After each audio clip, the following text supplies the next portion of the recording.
Te rends-tu compte, Alexeia, qu'avec cette idée curieuse, tu ne te marieras jamais? Parce que fabriquer un bateau volant, ça n'est pas possible, voilà tout. Mais je n'ai jamais dit que je voulais ce vaisseau. Quoi? J'ai voulu seulement rendre la difficulté insurmontable.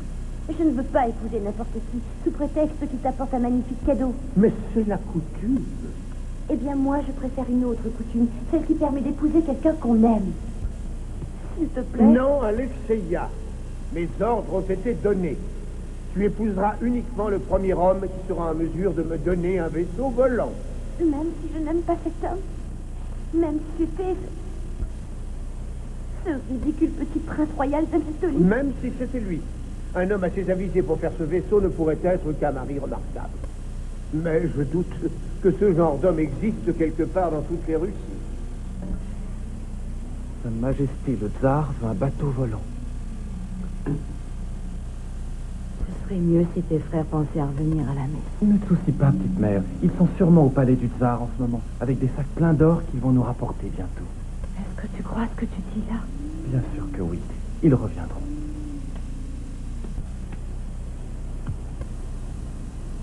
Mais Boris et Sergueï n'étaient pas au palais du Tsar. Ils avaient dépensé tout leur argent en ripailles et beuveries. Ils n'étaient qu'à 3 verstes de la maison. Si les parents pouvaient nous voir, quelle tête ils feraient, hein, qu'en pensez-vous? Oh oui, alors, ça c'est meilleur qu'une petite soupe aux haricots. Oui.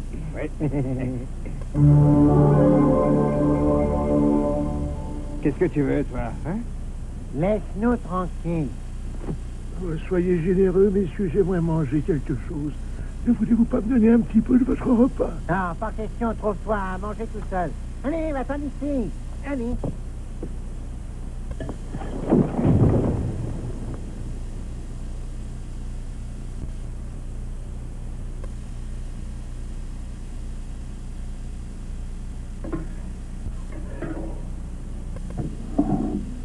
Non merci, petite mère. J'ai assez mangé. Garde-le pour toi.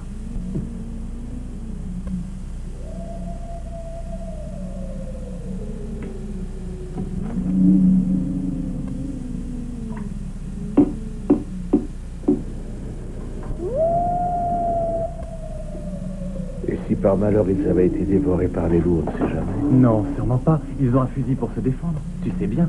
C'est vrai, oui. Mon vieux fusil est encore bon à tuer des loups. Mais Boris et Sergueï ne se souciaient guère de leur vieux fusil. Ils étaient en train de le jouer au dé. Les clous d'or avaient déjà été perdus et l'argent parti en vin et en nourriture. Il ne leur restait plus en fait que les vêtements qu'ils portaient sur eux. Et bientôt, ils seraient obligés de les vendre aussi pour subsister. Ne vous faites pas de soucis. Je les retrouverai. Nous reviendrons tous ensemble. Et tâche de bien faire attention, on ne va pas encore t'égarer en chemin. Et puis reviens-nous en bonne santé aussi vite que tu pourras le faire. Nous reviendrons tous les 3 dans le bateau volant.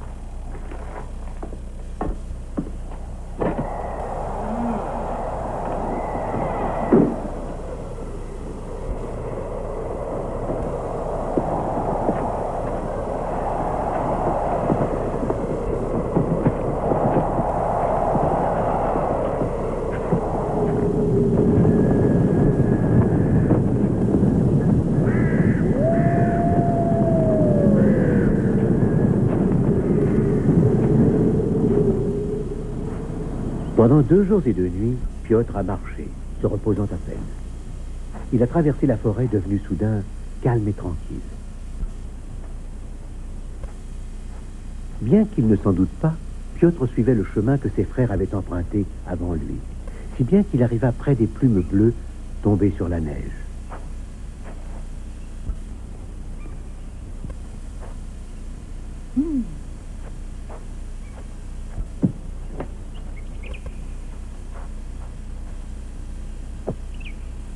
Ah, tu es là, toi?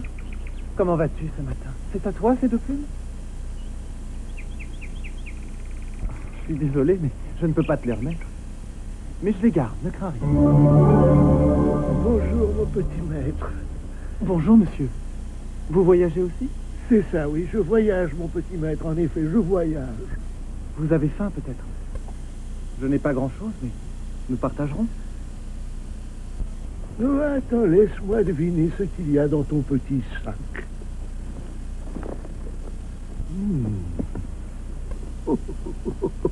Pas grand-chose, disais-tu à l'instant. Je peux déjà sentir les contours d'un beau chapon bien gras, la forme de 2 belles pommes bien mûres, et, ah oui, aussi du pain et une petite gourde. J'aimerais que ce soit vrai. Je sais bien que ce sac... Oh. Oh, ça, par exemple. Oh. Regarde. Oh. Merci. Ah oui, il y a aussi du pain. Mes parents ont bien fait les choses, on dirait. Mais je connais bien leurs ressources. Je me demande où ils ont pris ça. Ah, ça c'est bien vrai, je me le demande aussi. Il m'a semblé sentir autre chose dans ton sac. C'est le papier de l'empereur. Mes frères sont partis lui fabriquer un vaisseau volant. Ils ont dû passer par ici, d'ailleurs. Vous ne les avez pas vus? 2 garçons, très distingués, très gentils, très généreux, vous voyez? Pas très bien, non, je n'ai vu personne qui ressemble à ça. Ce qui serait vraiment bien, c'est que je trouve ce vaisseau volant moi-même. Et tu épouserais la princesse royale et tu deviendrais riche. Oh, ça m'est bien égal. Mais ça rendrait service à mes frères. Et surtout, ça ferait plaisir à mon père et à ma mère. Ils doivent être bien inquiets.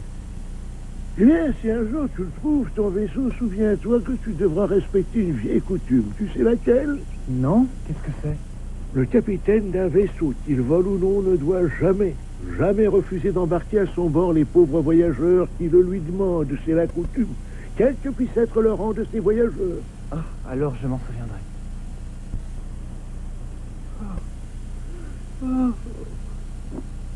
De toute façon, je doute que je trouverai un vaisseau volant. Oh, tu sais, on ne sait jamais. Il y a des choses si curieuses dans ce monde. Tout peut arriver.